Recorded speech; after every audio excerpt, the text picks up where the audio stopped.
Hello guys, welcome back to my channel. সবাইকে প্রথমে জানাই রামাদানে করিম।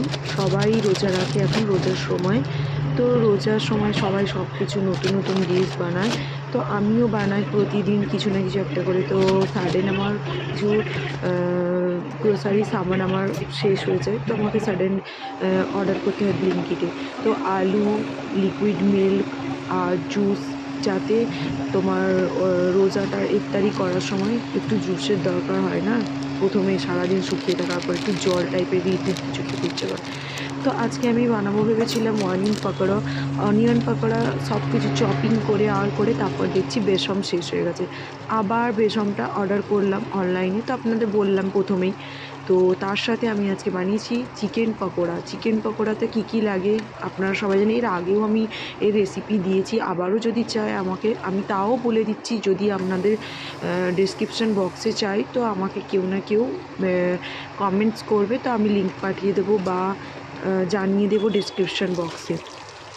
এনিওয়েজ, আমি বলি কিভাবে বানালাম। প্রথমে চিকেনটাকে ম্যারিনেট করেছিলাম, একটু বোনলেস চিকেন 400 গ্রাম, কারণ দুজন মানুষ খাবো তাই জন্য 400 গ্রাম, বেশি করি না। তো আপনারা আপনাদের কোয়ান্টিটি নিজেদের অনুযায়ী মানে করে নেবেন। তো কিভাবে ম্যারিনেট করতে ওটা আর বললাম না, কিন্তু আর যদি তোমাদের মনে হয় যে কেন বলছি না, তো তাও ঠিক আছে, আমি জানিয়ে দিচ্ছি। ম্যারিনেট করতে গেলে প্রথমে হচ্ছে লেমন জুস দিয়ে একটুখানি বা ভিনিগার দিয়ে, বাড়িতে ভিনিগার যদি থাকে তা প্রথমে মাখিয়ে নিতে হবে। তারপর টক দই, জিঞ্জার গার্লিকের পেস্ট, তারপর প্রত্যেকটা মশলা একটু একটু করে দিয়ে, আর একটা এগ ফাটিয়ে ওর মধ্যে দিতে হবে। আর তারপর একটু কর্নফ্লাওয়ার, আর একটু ময়দা, না হলে ময়দা না থাকলে আটা দিয়ে দেবেন, বা আটা যদি না থাকে ময়দা দিয়ে দেবেন।